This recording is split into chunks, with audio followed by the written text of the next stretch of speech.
Hello टेंथीज।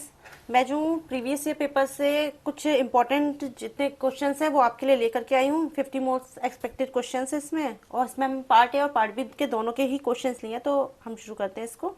तो पहला है हमारा question, SMART method can be use to set a goal to make you successful in your career and personal life. What does A in SMART stand for. मतलब A जो है smart में क्या होता है, तो वो आपका होता है अचीवेबल। ठीक है, इसको देख लीजिएगा। Which of the following contribute to the efficiency of AI projects. AI project में जो है एफिशिएंसी कैसे मतलब एफिशिएंसी कैसे होगी हमारी, तो relevant and authentic training data से। ठीक है, फिर आपका नेक्स्ट आता है एजर्शन है, organic farming technique is an example of green skill that is essential for sustainable agriculture. ठीक है, तो इसका एक रीजन दे रखा है हमें। Organic farming technique prioritise environment friendly and sustainable practices such as using natural fertiliser, avoiding synthetic pesticide and promoting soil health. मतलब ये सॉइल हेल्थ को प्रमोट करती है, सिंथेटिक पेस्टिसाइड हटा देती है।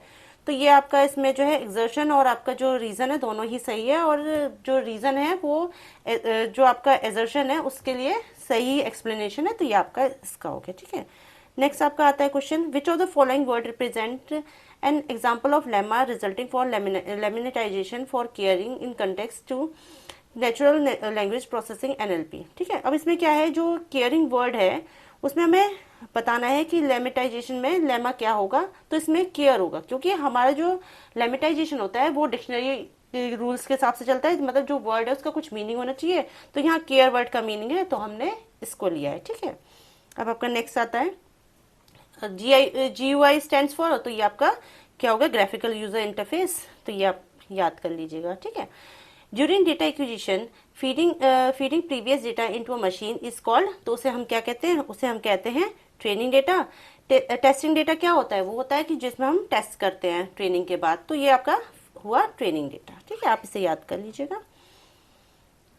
अगला है आपका regression is one of the type of supervised learning model where data is classified according to the labels. जो क्लासिफाइड होता है ना आपका, वो आपका क्लासिफिकेशन में आता है। जो लेबल में क्लासिफाई कर रखे होते हैं उसे हम क्लासिफिकेशन कहते हैं, उसे हम रिग्रेशन नहीं कहते हैं। ठीक है, and data need not to be continuous. अब इसमें क्या है, रिग्रेशन में हमारा कंटिन्यूस डेटा होता है, तो ये हमारा फॉल्स हो गया। ठीक है, नेक्स्ट आया हमारा select the correct feature of smart board. Smart board का करेक्ट फीचर क्या है, तो स्मार्ट बोर्ड जो होते हैं वो फ्लेक्सिबल भी होते हैं, पावरफुल भी होते हैं, कोडिंग की जरूरत होती है इन्हें।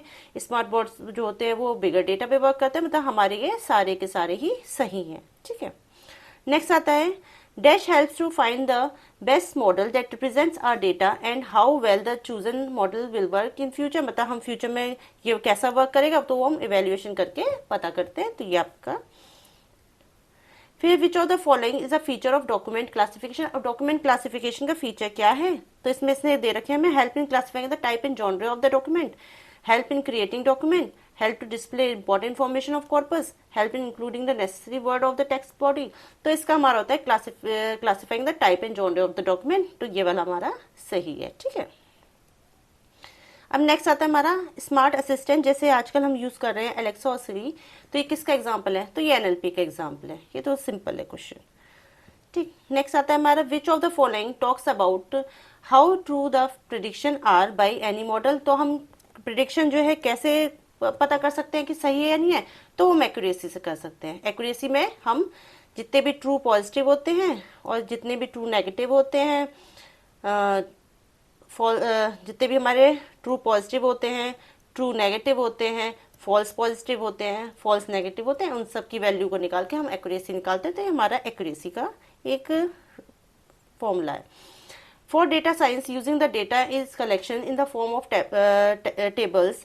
The tabular data set can be stored in different formats. Which of the following format is not used to storing data in the tabular format? तो इसने बोला है not use मतलब हम नहीं यूज करते, तो इसमें वेबसाइट हो गई। बाकी ये सब हमारे tabular format जो होते हैं वो होते हैं। ठीक है, फिर which reference to NLP consider the following plot of the occurrence of the word versus their values। तो ये इसमें occurrence के हिसाब से है। तो जैसे हमारे स्टॉप वर्ड्स होते हैं the, and, is, तो ये हमारे बहुत बार यूज होते हैं, तो ये हमारी इसकी हायर फ्रिक्वेंसी हो गई। फ्रिक्वेंट वर्ड्स जो कम यूज हुए हैं वो वर्ड्स ये हो गए। एक्स हमारे क्या होते हैं, एक्स हमारे होते हैं रेयर एंड वैल्यूएबल वर्ड्स, जो कि हमारे रेयरली यूज हो रहे हैं डॉक्यूमेंट में। तो एक्स हमारे रिप्रेजेंट क्या कर रहा है, रेयर एंड वैल्यूएबल वर्ड्स। ठीक है, अब बताए dash is the concept to unify statistics, data analysis, machine learning and their related methods in order to understand and analyse actual phenomena with data. तो ये आपका क्या करता है, ये होता है हमारा डेटा साइंस। हम डेटा साइंस में ये सारे काम करते हैं। एनएलपी तो आपका जो है ह्यूमन लैंग्वेज को कन्वर्ट करता है मशीन लैंग्वेज में। विजन में आप वर्चुअल इमेज को वो करते हो जिससे कि पैटर्न्स और सब देख पाते हो, तो ये आपका नहीं है। ठीक है, फिर आया आपका next, in spam email detection which of the following will be considered as a false negative. तो कौन सा फॉल्स नेगेटिव कहा जाएगा इसमें। ठीक है, तो क्या है, when a spam email is mistakenly identify as a legitimate. मतलब क्या होगा कि जो स्पैम मेल है, अगर उसे गलती से उसने कह दिया कि ये जो है सही है, तो वो आपका जो है फॉल्स नेगेटिव हो गया। ठीक है, फिर नेक्स्ट आता है which form of unsupervised learning. अब अनसुपरवाइज लर्निंग क्या होती है आपकी, ये unsupervised learning does the following diagram indicate. मतलब ये डायग्राम कौन सा इंडिकेट करता है, तो ये आपका क्लस्टरिंग कर रहा है। क्लस्टरिंग आपकी अनसुपरवाइज लर्निंग में आता है। ठीक है, रिग्रेशन आपका आता है सुपरवाइज लर्निंग में, और क्लासिफिकेशन भी आपका सुपरवाइज लर्निंग में आता है। रीइंफोर्समेंट लर्निंग ये आता है आपका अनसुपरवाइज लर्निंग में, पर ये जो है क्लस्टरिंग का डायग्राम है। ठीक है, नेक्स्ट आपका एजर्शन है, the term use to refer to the number of pixels in an image is resolution. ये आपको पता है, ये सही है। रीजन क्या है, resolution is an image denotes the total number of pixels it contains, usually represented as height and width. तो ये भी सही है। तो इसमें क्या है, बोथ आर ट्रू। ठीक है, तो आर जो है वो करेक्ट एक्सप्लेनेशन है आपका ए का, तो ये आपका इसका आपका हो गया ए। ठीक है, नेक्स्ट आता है आपका स्टेटमेंट 1 है आपका, to evaluate a model's performance we need either precision और रिकॉल। ठीक है, दूसरा है when the both of the precision and recall is 1 the F1 score is 0। तो ये आपका गलत है। और इसमें क्या है, फर्स्ट में आपका इवेल्युएट करने के लिए, मॉडल को इवेल्युएट करने के प्रिसीजन, रिकॉल, फिर आपकी हो गई एक्यूरेसी। ठीक है, एक्यूरेसी हो गई, फिर आपका F1 स्कोर भी आता है इसमें। ठीक है, F1 स्कोर भी हो गया, तो ये चीजें भी आती हैं इसमें। और दूसरा, अगर आपका प्रिसीजन और रिकॉल 1 है तो आपका F1 स्कोर भी 1 होगा। क्यों होगा, क्योंकि F1 स्कोर का हमारा फॉर्मूला होता है आपका 2 into precision into recall upon precision plus recall. तो ये हमारा अगर 1 है प्रिसीजन रिकॉल, तो हमारा 1 + 1 वो 1 इंटू 1, और आपका हो गया 1 + 1, और यहाँ पे 2 इंटू हो गया। तो ये आपका आ गया, ऊपर तो 1 आ गया, तो ये आपका ऐसे हो गया। तो इसमें आपका हो गया कि ये 1 आ गया, ये 2 हो गया, और यहाँ से 2 से 2 कट गया, तो F1 स्कोर आपका 1 हो गया। तो इसलिए ये both the statement 1 and 2 are incorrect. तो ये दोनों ही आपके इनकरेक्ट है। अब doctor works for a renowned hospital, the statement given above is an example of wage employment. तो ये वेज एम्प्लॉयमेंट का एग्जाम्पल है। ठीक है, तो इसमें क्या है, both A and R are correct and R is the correct explanation of A. तो ये गलत है। ठीक है, both A and R are correct, मतलब ए और आर दोनों ही सही हैं, लेकिन जो है जो आर है वो आपका जो है ए का करेक्ट एक्सप्लेनेशन नहीं है। ये आपका give any 2 key roles perform by an entrepreneur. ठीक है, तो हमको 2 इसके रोल्स बताने हैं। तो एक होता है इनोवेशन, दूसरा होता है रिस्क टेकिंग। ठीक है, मतलब इनोवेशन में वो नए प्रोडक्ट जो है या नई सर्विसेज डेवलप करे, और रिस्क टेक में वो जो है कुछ रिस्क लेने को, अपने मतलब इन्वेस्टमेंट में रिस्क लेने को तैयार हो। तो ये सब आपका इसका हो गया।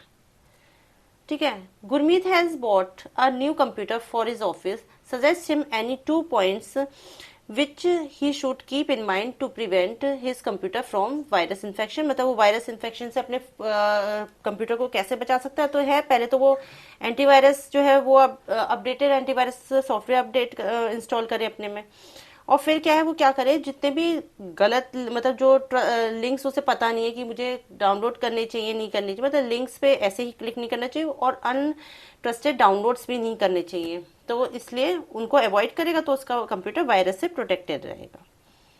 फिर नेक्स्ट है आपका with reference to data processing expand the term TF-IDF also give any two application. तो TF-IDF का आपका हो गया term frequency inverse document frequency, ये आपका इसकी फुल फॉर्म हो गई। और एप्लीकेशन आज इसके सर्च इंजन और टेक्स्ट क्लासिफिकेशन, ये इसकी एप्लीकेशन है। ठीक है, ये तो आप याद कर लीजिएगा, ये तो याद करने का है। ठीक है, नेक्स्ट है व्हाट इज डायमेंशनलिटी रिडक्शन, क्या होता है ये? Technique to reduce the number of features in data set while retaining critical information. मतलब जो इन्फॉर्मेशन हैं उसको कुछ नुकसान ना हो, मतलब हमारे पास इंफॉर्मेशन पूरी रहे और जो हमारा जो फीचर है किसी चीज़ का वो थोड़ा हम रिड्यूस कर दें, कम कर दें, ताकि जो हमारा जो कंप्यूटर है वो आसानी से प्रोसेसिंग कर सके। तो इसमें है हम क्या करेंगे, 3D इमेज को 2D इमेज में कन्वर्ट कर देंगे, तो हमारी इन्फॉर्मेशन रिटेन ही रहेगी। जैसे बॉल हमें पता है तो 3D बॉल हम 2D बॉल देख सकते हैं, तो बॉल तो हमें पता ही रहेगी कि बॉल है। तो ये आपका एक डायमेंशनली रिडक्शन का हो गया। ठीक है, फिर in the learning model the data set which is fed to the machine is labelled. What is the model?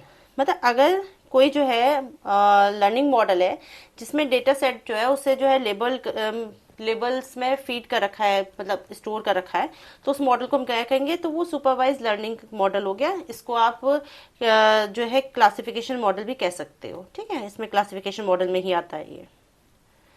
Find the term agriculture entrepreneurship, how are farmers benefited from it? तो इसका answer है innovative farming practices that help farmer access market, improve productivity and increase income through value added products. ठीक है, फिर है what is confusion matrix. आपकी confusion matrix क्या होती है? A confusion matrix is a table used to evaluate the performance of a classification model in machine learning. Machine learning में जो क्लासिफिकेशन मॉडल होता है उसकी परफॉर्मेंस को देखने के लिए कंफ्यूजन मैट्रिक्स होती है। ये आपकी it shows how many predictions were correct, मतलब ये देखता है कि कितने प्रिडिक्शन सही हैं कितने गलत हैं, और जो एक्चुअल वैल्यूज होती है उससे प्रिडिक्टेड वैल्यू से कंपेयर करता है। ये आपका कंफ्यूजन मैट्रिक्स होता है। ठीक है, ये एक टेबल बनी हुई है आपकी कंफ्यूजन मैट्रिक्स की। ठीक है, recently the country was shaken up by a series of earthquake which has done a huge damage to the people as well as the infrastructure. To address this issue, an AI model has created which can predict its there is a chance of earthquake or not, मतलब earthquake है या नहीं है। The confusion matrix for the same is, अब इसकी confusion matrix क्या है? इसकी कंफ्यूजन मैट्रिक्स है कि आपकी रियलिटी और ये दे रखा है, तो 50% 5% ये सब दे रखा है इसने। तो इसमें क्या है आपका, ये तो आपका ट्रू पॉजिटिव है। ठीक है, ये आपका फॉल्स पॉजिटिव है, फिर ये आपका ट्रू पॉजिटिव हो गया, ये आपका फॉल्स पॉजिटिव हो गया, ये आपका फॉल्स नेगेटिव हो गया, और ये आपका ट्रू नेगेटिव हो गया। तो इसमें इसने पूछा है how many cases are true negative in the above scenario. तो इसमें ट्रू नेगेटिव हमारा कौन सा हुआ, ये वाला हमारा ट्रू नेगेटिव हो गया। हम इसकी वैल्यू यहाँ लिख देंगे। ठीक है, फिर इसने बोला है कि calculate precision recall and F1 score, तो हमें ये कैलकुलेट करना है।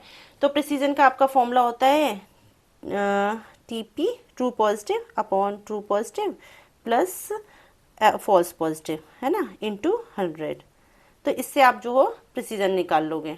ठीक है, फिर रिकॉल कैसे निकालोगे? रिकॉल का आपका फॉर्मूला होता है true positive upon true positive plus false negative into 100%।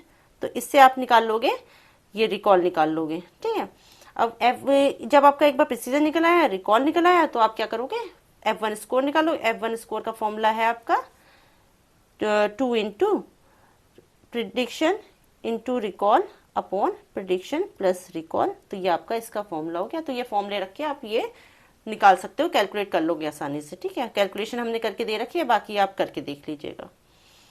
ठीक, नेक्स्ट है मिस सूजी is a beginner in the field of AI artificial intelligence. She got confuse among the core terms artificial intelligence, machine learning, deep learning, मतलब वो इनमें confuse हो जाती है। ठीक है, many a times these terms are used interchangeably, but are they the same? Justify your answer. Help her to understand these terms by drawing a labeled diagram to depict the interconnection of these three fields. मतलब हमें जो है एक diagram बना के उसे ये बताना है कि इनमें क्या, मतलब उसे समझाना है कि किस तरीके से वो इंटरकनेक्टेड है एक दूसरे। तो ये हम बनाया एक डायग्राम हमने, ये पहले हमारा DL आया, फिर ML आया, फिर AI आया। अब AI क्या होती है? AI जो है आपका मेन फील्ड है जिसमें जो है आपका सारी जो है ये एमएल और डीएल होंगी। ये जो है क्या करता है, ह्यूमन इंटेलिजेंस की तरह वर्क करता है। तो ये आपका एआई का फील्ड हो गया। एमएल क्या होता है, एमएल जो है सबसेट है आपका एआई का, जो कि आपके डेटा से लर्न करता है, ठीक है। फिर आपका डीएल क्या होता है, ये एमएल का जो है सबसेट होता है, जो कि क्या करता है, न्यूरल नेटवर्क्स जो होते हैं उनसे टास्क को सीखता है। ये बहुत सारे टास्क होते हैं इसमें, तो ये जो है धीरे धीरे अपने आप को इंटेलिजेंट बना देता है। तो ये आपका डीएल हो गया, ठीक है। Will it be valid to ask that not all the devices that which are termed as smart are AI enabled? Justify this statement. Explain and two example from the daily life that which commonly understood by as AI. तो मतलब ये क्या है कि इसमें बोला है इसने कि कौन सी डिवाइसेस जो है, मतलब जो डिवाइसेस स्मार्ट लगी होती है क्या वो एआई इनेबल्ड होती हैं? तो ऐसा नहीं है। मतलब क्या होता है कि ये होती है हमारी ऑटोमेटिक ऑटोमेशन डिवाइसेस। ये क्या होती है, ये जैसे हमारा स्मार्ट टीवी हो गया, ये जो है आपका इसमें प्री डिफाइंड रूल्स पे चलता है। ये इसमें ऑटोमेटिकली सारी चीजें फीड हैं तो उसके बेसिस पे चलता है। तो ये आपका इसका हुआ। और थर्मोस्टेट्स जो होते हैं वो आपका वेदर मतलब जितने भी टेम्परेचर वेरी कर रहा है, हाई हो रहा है, लो हो रहा है, तो वो सब आपका थर्मोस्टेट मेजर करता है। तो ये भी आपके प्री डिफाइंड रूल्स पे चलता है, ठीक है। ये आपका इसका हुआ। Create a document table vector table. एक हमें डॉक्यूमेंट वेक्टर टेबल बनानी है from the following documents bye implementing all 4 steps of bag of words model. Also depreciate the outcome of the each step. मतलब हमको एक टेबल बनानी है। Table आपको मैंने फुल जो इसकी स्लाइड है उसमें मैंने मतलब फुल वीडियो में सारा बता रखा है आपको, तो आप उसमें एक बार देख लेना। तो इसमें डॉक्यूमेंट 1 है आपका Samira and Sanaya are classmates. Document 2 है Samira has dancing but Sanaya loves to study mathematics. तो ये आपके इसमें 2 डॉक्यूमेंट्स दे रखे हैं। तो पहले हम क्या करेंगे, इनको हर वर्ड को जो मतलब हर सेंटेंस को वर्ड्स में कर लेंगे, जो हमारा टोकनाइजेशन होगा उसमें कर लेंगे। फिर हम क्या करेंगे, रिमूविंग स्टॉप वर्ड्स, इसमें से सारे स्टॉप वर्ड्स हटा देंगे, जैसे एंड बट टू ये सब हटा देंगे। फिर क्या करेंगे, क्रिएट डिक्शनरी, एक डिक्शनरी क्रिएट करेंगे जिसमें हम सारे वर्ड्स जो जो हमने इसमें आए हैं डॉक्यूमेंट्स में वो हम सारे वर्ड्स इसमें लिख लेंगे, ठीक है। फिर क्रिएट डॉक्यूमेंट वेक्टर। फिर जो वर्ड्स जो है हमारे डॉक्यूमेंट 1 में आए होंगे उनके आगे मैं 1 लिखती जाऊंगी, और जो नहीं आए होंगे उनके आगे मैं 0 लिखती जाऊंगी। तो इस तरीके से मैंने एक वेक्टर टेबल बना लूंगी। ऐसे ही मैं डॉक्यूमेंट 2 की बना लूंगी, तो मेरा इस तरीके से बन जाएगा। तो आप इसको एक बार अच्छे से देख लीजिएगा, ठीक है। फिर आता है हमारा draw confusion matrix for the following data. कुछ डेटा हमें दे रखा है, इसके हमें कंफ्यूजन मैट्रिक्स बनानी है। तो नंबर ऑफ ट्रू पॉजिटिव दे रखे हैं हमें, नंबर ऑफ ट्रू नेगेटिव दे रखे हैं, फॉल्स पॉजिटिव दे रखे हैं, फॉल्स नेगेटिव दे रखे हैं। हम सीधे सीधे वैल्यू रखना शुरू करेंगे। अब हमारा ये हमारा ट्रू पॉजिटिव होता है, ये हमारा फॉल्स पॉजिटिव होता है, ये हमारा फॉल्स नेगेटिव होता है यहाँ पे, और ये हमारा होता है फॉल्स पॉजिटिव। तो मैं बस उनकी जगह पे इनको रख दूंगी, हमारी कंफ्यूजन मैट्रिक्स तैयार हो जाएगी, ठीक। अबे व्हाट इज टोकनाइजेशन? अब टोकनाइजेशन क्या होता है? Count how many tokens are present in this following statement. मतलब टोकनाइजेशन वो होता है जो हम जो है पूरे सेंटेंस को जो है इंडिविजुअल वर्ड्स में कन्वर्ट करते थे या टोकन्स में कन्वर्ट करते थे, वो हमारा टोकनाइजेशन होता है। और इसमें मुझे काउंट करना है तो मैं सारे काउंट कर लूंगी, और इसमें मुझे पंचुएशंस भी काउंट करने होते हैं। मतलब ये जो कॉमा है और जो डेसिमल है ये भी आपके टोकन में ही आएगा, क्योंकि कैरेक्टर्स भी आते हैं इसमें, नंबर, कैरेक्टर्स और आपका वर्ड्स सब आते हैं इसमें, ठीक है। अब नेक्स्ट हमारा क्वेश्चन है, explain the following picture which depicts one of the processes on NLP. Also mention the purpose which will achieve by this process. इस प्रोसेस से हमें क्या अचीव हो रहा है? तो इसमें क्या है कि आप देख सकते हो कि इसमें हेलो वर्ड्स जो है आपके कुछ अपर केस में है, वर्ड जो है कुछ लोअर केस में है। तो आपको इस सबको जो है अल्फाबेट्स को हम क्या करेंगे, सारे अपर केस वाले वर्ड्स को जो है हम लोअर केस में कन्वर्ट कर देंगे, तो ताकि हमारी प्रोसेसिंग सही रहे, ठीक है। तो इसमें क्या है, picture show text normalization in natural processing, natural language processing. मतलब ये जो टेक्स्ट नॉर्मलाइजेशन दिखा रहा है आपको इसमें हमने यही किया है। In this process different variation of word, ये हेलो के जो डिफरेंट वर्ड्स थे उसको एक स्टैंडर्ड फॉर्म में कर दिया, ये हमने लोअर केस में कर दिया। ये आपका इसका एग्जाम्पल हुआ। तो आप इसमें सीधे सीधे लिख सकते हो कि टेक्स्ट नॉर्मलाइजेशन हो रहा है इसमें, ठीक है। फिर आपका नेक्स्ट की एक लड़की है वो क्या है, आपका जो है ये प्रोसेस समझना चाहती है, स्टेमिंग का प्रोसेस समझना चाहती है, understand the process of stemming. तो हमें उसको प्रोसेस समझाना है कि किस तरीके से एफिक्स को हटा के हम स्टेम, मतलब एफिक्स कौन से हटेंगे और कौन कैसे ये स्टेम बनेगा, तो ये हम करके दिखाएंगे उसे। स्टेम में आपका क्या होता है कि मीनिंगफुल वर्ड की जरूरत नहीं होती है, तो आप इसमें सीधे सीधे करोगे, इसमें ई एस हटेगा, आपका बन जाएगा ट्राई, ठीक है, और इसमें आपका एन आई जी हटेगा और आपका बन जाएगा लर्न। तो ये आपका इसका हो गया, तो इससे आप कर लीजिएगा, अच्छे से देख लीजिएगा, ठीक है। फिर नेक्स्ट है traffic jam has become a common part of our life nowadays. Living in urban area means you have to face traffic each and every time you get out of the road. Mostly school students opt for buses to go to the school. Many times the buses get late due to the such jams and students are not able to reach their school on time. Thus an AI model is created to predict the implicity in their would be traffic jam on their way school or not. तो ये आपको एक confusion matrix बना के दे रखी है, जिसमें आप देख रहे हो ये है आपकी confusion matrix, ठीक है। तो इसमें हमें क्या करना है, इसमें हमें F1 स्कोर बताना है। तो अभी हमने थोड़ी देर पहले ही आपको फॉर्मूला बताया है इसका, प्रिसीजन और रिकॉल का। आप वो फॉर्मूला लगाओगे और वो फॉर्मूला लगा करके आप प्रिसीजन और रिकॉल निकाल लोगे पहले, फिर उसके बाद F1 स्कोर का फॉर्मूला लगा के आप F1 स्कोर निकाल लोगे। ये आपका प्रोसेस हो गया इसका, ठीक है। फिर इसने फिर से एक कन्फ्यूजन मैट्रिक्स दे रखी है, जिसमें क्या है कि फेक न्यूज़ और जो रियल न्यूज़ है उनका इन्होंने मैट्रिक्स बना के दे रखा है आपको। इसमें 500 आर्टिकल्स में से इन्होंने डेटा सेट बनाया है, ठीक है। फिर इसने बोला है how many total cases are true negative in the above scenario. In scenario में टोटल नेगेटिव कितने हैं, तो टोटल नेगेटिव हमारा ये वाला होता है, तो हमने इसकी वैल्यू पुट कर दी। अब दूसरा से पूछा calculate precision recall and F1 score, तो सेम वही चीज़ हम लगाएंगे। हम जो है प्रिसीजन का फॉर्मूला लगाएंगे, फिर रिकॉल का लगाएंगे, F1 स्कोर का लगाएंगे। प्रिसीजन का फॉर्मूला वही होता है आपका true positive upon true positive plus false positive into 100। ये आपका किसका होता है, प्रिसीजन का। फिर आपका रिकॉल का फॉर्मूला क्या होता है, ये आपका होता है true positive upon true positive plus false negative into 100। इसका आप लगा करके जो है रिकॉल निकालोगे। जब आपका प्रिसीजन निकल आया, रिकॉल निकल आया, तो आप F1 स्कोर भी निकाल सकते हो। इसका फॉर्मूला होता है 2 into precision into recall upon precision plus recall. ये आपका F1 स्कोर का फॉर्मूला था, ये लगा के आप इसको भी सॉल्व कर सकते हो, ठीक है। नेक्स्ट आया हमारा question, a method of communication that you choose could affect the relationship with your pairs superiors and customers. Right the 4 factors. हमें 4 फैक्टर्स देखने जो सही रहते हैं। तो इसमें हो गया क्लैरिटी, हमें क्लैरिटी होनी चाहिए, जो मैसेज हम दे रहे हैं वो क्लियर होना चाहिए। ऑडियंस की मेथड कौन सा सुटेबल होगा ऑडियंस के लिए। पर्पस, गोल क्या है कम्युनिकेशन का, वो हमें पता होना चाहिए। और फीडबैक, मतलब हमें जो है कोई कम्युनिकेशन हम कर रहे हैं, मतलब किसी से हम कोई बातचीत कर रहे हैं, तो उसका फीडबैक भी मिले कि हम सही कर रहे हैं गलत कर रहे हैं, तो ये आपका एक फीडबैक हो गया। तो ये आपकी 4 चीज़ें कम्युनिकेशन के लिए ज़रूरी है, ठीक है। फिर आता है अब जो जैसे एंटरप्रेन्योरशिप के कुछ मिसकंसेप्शंस हैं, तो वो हमें बताना है इसमें कि कौन से हैं। तो पहला है कि वो पहले से ही बॉर्न होते हैं, ऐसा नहीं है, वो जो है सीखते हैं, धीरे धीरे अपने आप को इस काबिल बनाते हैं। फिर is only about money, making money, ऐसा नहीं है, वो सिर्फ मनी के लिए नहीं करते, मतलब वो जो है सोसाइटी के लिए भी कभी कभार वर्क करते हैं। तो ये आपका इसका हो गया, ठीक है। फिर है नेक्स्ट आपका differentiate between machine learning and deep learning. अब मशीन लर्निंग और डीप लर्निंग के बीच का हमें डिफ्रेंशिएट बताना है। तो इसका क्या होता है, ये जो है एआई का सबसेट होता है मशीन लर्निंग, डीप लर्निंग आपका मशीन लर्निंग का सबसेट होता है। ये स्मॉलर डेटा सेट पे वर्क करता है, ये लार्ज अमाउंट ऑफ डेटा पे वर्क करता है, ठीक है।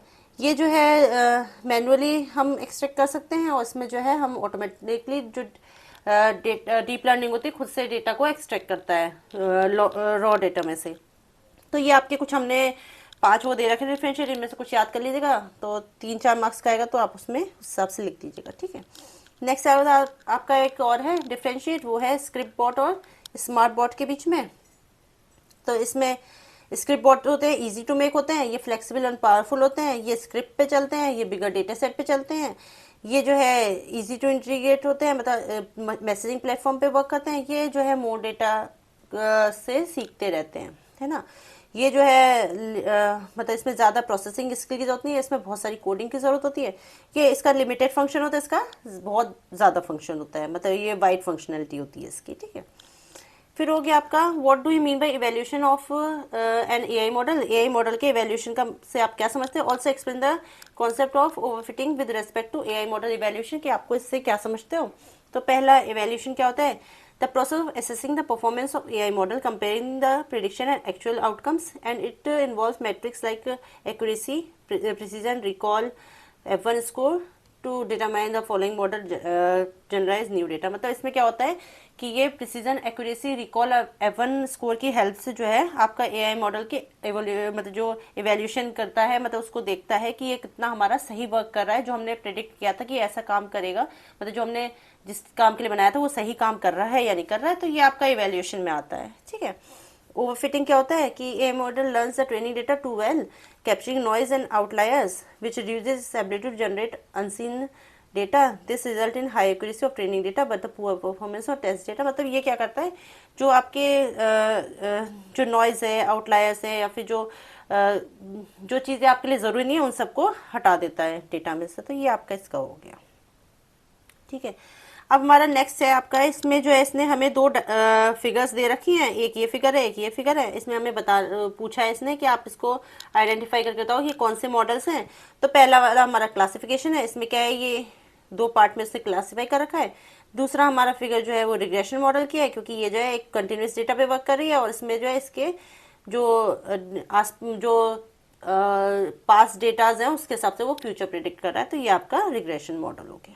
ठीक है। अब हमारा क्वेश्चन आता है, consider the following two documents. ये दो डॉक्यूमेंट्स दे रखे हैं उसने, उसमें से हमें बताना है कि हमको बैग ऑफ वर्ड्स बनाना, मतलब 4 स्टेप बताने बैग ऑफ वर्ड्स के।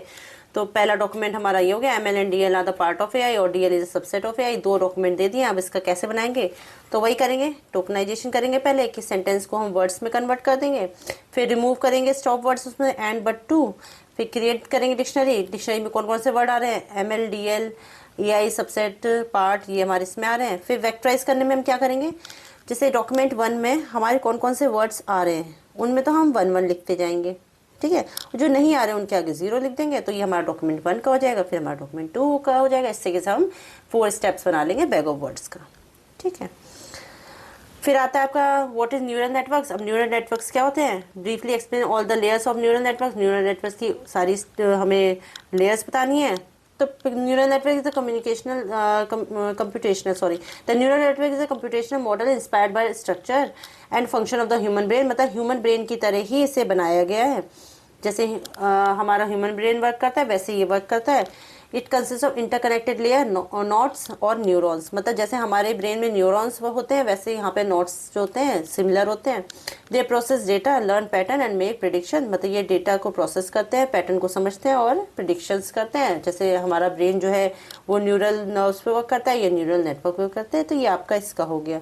इसमें 3 लेयर्स होती हैं, input layer, hidden layer, output layer. Input layer आपकी डेटा रिसीव करती है, हिडन लेयर आपकी प्रोसेस करती है डेटा पे और आउटपुट लेयर आपको रिजल्ट दे देती है। तो ये आपका न्यूरल नेटवर्क्स हो गया। ठीक है। नेक्स्ट आता है, for a health care organization objective of the predicting disease outbreaks and efficiently allocating resources through the analysis of medical records. Would you recommend using supervised learning or unsupervised learning? मतलब आप उसने क्या prefer करोगे, supervised learning prefer करोगे, unsupervised learning prefer करोगे? तो इसमें हम लोग सुपरवाइज लर्निंग प्रेफर करते हैं। क्यों करते हैं? क्योंकि हम सुपरवाइज लर्निंग में प्रीवियस डेटा से देख सकते हैं मेडिकल रिकॉर्ड्स और सारी चीज़ें, तो ये हमारा सुपरवाइज लर्निंग में आता है। तो I would choose supervised learning because in the supervised learning we use the past medical records where we already know the results, जिसमें हम पहले से रिजल्ट्स को जानते हैं। Like what disease happen, this helps the computer learn from those examples and predict future disease outbreaks. It will also help in using resources properly by knowing what is needed and where, मतलब कहाँ पे किस चीज़ की जरूरत है ये भी वो जान लेता है। तो ये हमारा इसका हो गया, इसमें हम सुपरवाइज लर्निंग का यूज़ करेंगे तो आपका इसका हो गया। ठीक है। फिर आपका एक डिफरेंशिएट आया है ग्रे स्केल और आरजीबी के बीच में। तो ग्रे स्केल क्या होता है, आपके ब्लैक एंड व्हाइट इमेज होती है और आरजीबी आपकी कलर्ड इमेज होती है। तो इसके है grey scale image are shades of grey. ठीक है। RGB is represents red, green and blue. ठीक है। Grey scale image single channel होती है, ये आरजीबी इमेज में 3 चैनल्स होते हैं, वही आपके red, green, blue. Grey scale जो है सिंपलर और इजियर होती है और ये जो है आरजीबी इमेज कॉम्प्लेक्स होती है क्योंकि उसमें बहुत सारी इमेज होती है और बहुत सारे इसमें इसके ब्राइटनेस पॉइंट्स होते हैं। ठीक है। फिर ग्रे स्केल की रेंज आपकी 0 to 255 होती है, मतलब 0 आपका ब्लैक होता है, 255 वाइट होती है। ऐसे ही आरजीबी में भी आपके हर कलर का, रेड का, ग्रीन का, ब्लू का, सबके अलग अलग वैल्यूज होती हैं जो 0 से 25 तक वैल्यू करती हैं, सब में ही होती हैं वो। तो grey scale use for medical imaging, मतलब मेडिकल इमेजिंग के लिए यूज होता है, और ये फोटोग्राफी और वीडियोस के लिए यूज होता है। तो ये आपका इसका डिफरेंशिएट होगा, इन्हें याद कर लीजिएगा, ठीक है। फिर है the Trojan horse was wooden horse set to have been used for by the Greeks during the Trojan war. Trojan war के टाइम पे इसे यूज किया गया था to enter the city of Troy. तो यह तो स्टोरी आपको पता ही होगी कि उन्होंने युद्ध जीतने के लिए एक ट्रोजन हॉर्स जो है उनकी सिटी में भेजा था, जिसमें बहुत सारे सोल्जर्स उन्होंने भेजे थे, जिससे जो बाद में उन्होंने फाइट करी थी। तो इस तरीके से था ये story. What does a Trojan horse means in the computer terminology, मतलब कंप्यूटर टर्मिनोलॉजी में वो पूछा है कि इसका क्या मतलब है।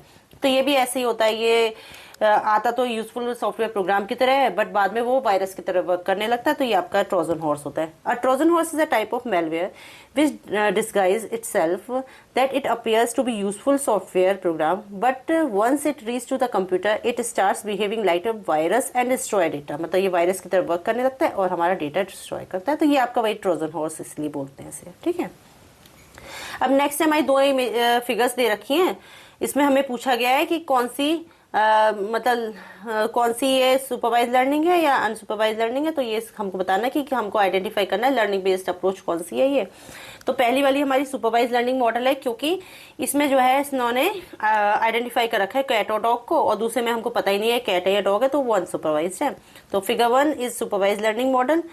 The data set which is fed to the machine is labeled, मतलब labeled नहीं है। In other words, we can say that a data set is known to be the person who is training the machine only when he or she able to label the data, मतलब उसे पता था इसलिए उसने label कर दिया, है ना। A label is some information which can be used as a tag for data.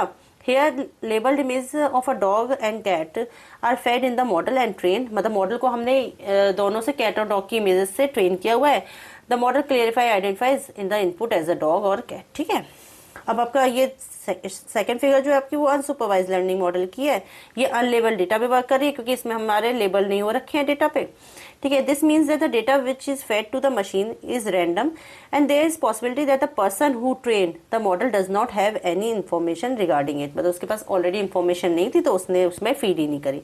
The unsupervised learning model are use to identify relationship pattern and trends out of the data which is fed, मतलब ये सिर्फ क्या करता है कि identify करता है relationship pattern और जो ट्रेंड्स है डेटा के अंदर। अनसुपरवाइज लर्निंग ये काम करता है, ठीक है।